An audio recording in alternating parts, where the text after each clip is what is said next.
கூவாத குயில் ஆடாத மயில் நானாக இருந்தேனே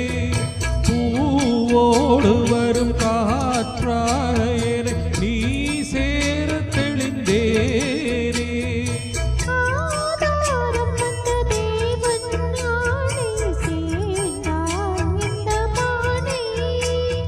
நான் ருசித்தேனே தேனை தீர்ந்தேன் இன்று நானே